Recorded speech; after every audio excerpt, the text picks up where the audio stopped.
WPL 2024 champion Royal Challengers Bengaluru 2025లో title miss చేసుకున్న ఈసారి 2026లో మళ్ళీ ఛాంపియన్ కావాలని బలంగా అనుకుంటున్నట్లే ఉంది. 2026 సీజన్లో ఆడిన 4 మ్యాచ్లో 4 గెలిచి టాప్లో దూసుకుపోతుంది. ఈరోజు సోమవారం గుజరాత్ జైంట్స్తో మళ్ళీ పోటీ పడబోతోంది. అయితే 16న గుజరాత్ని చిత్తుగా ఓడించిన ఆర్సీబీ ఈ మ్యాచ్లో కూడా అదే రిపీట్ చేయాలనుకుంటే గుజరాత్ మాత్రం ఈ మ్యాచ్లో ఎలాగైనా గెలిచి మునుపటి ఓటమికి పగ తీర్చుకోవాలని పట్టుదలగా ఉంది.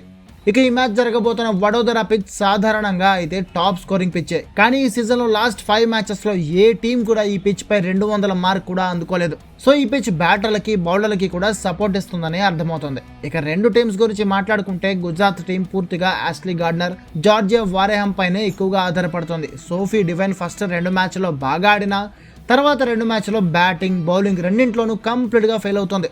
బెత్ మూనీ కూడా ఫామ్ లేక ఇబ్బంది పడుతున్నట్లే కనిపిస్తోంది. బౌలింగ్లో కూడా ఎవ్వరూ టాప్ క్లాస్ బౌలర్లు లేరు గుజరాత్ టీంలో. ఓవరాల్గా గుజరాత్ టీం బౌలింగ్ బ్యాటింగ్ రెండింటిలోనూ వీక్గానే కనిపిస్తోంది. అదే టైంలో ఆర్సీబీ మాత్రం బ్యాటింగ్ బౌలింగ్ 2 డిపార్ట్మెంట్స్లో టాప్ నాట్స్ ఫామ్లో ఉంది. గ్రేస్ హ్యారిస్, స్మృతి మంధానా, జార్జియా వోల్, నడన్ డీక్లర్క్, రాధా యాదవ్, రిచా ఘోష్ ఇలా బ్యాటర్లంతా సూపర్ ఫామ్లో ఉన్నారు. ఇదే ఆర్సీబీకి పెద్ద ప్లస్. బౌలింగ్లో కూడా లారాబెల్, నడన్ డీక్లర్క్, రాధా యాదవ్, శ్రేయాంక పాటిల్ ఇరగదీస్తున్నారు.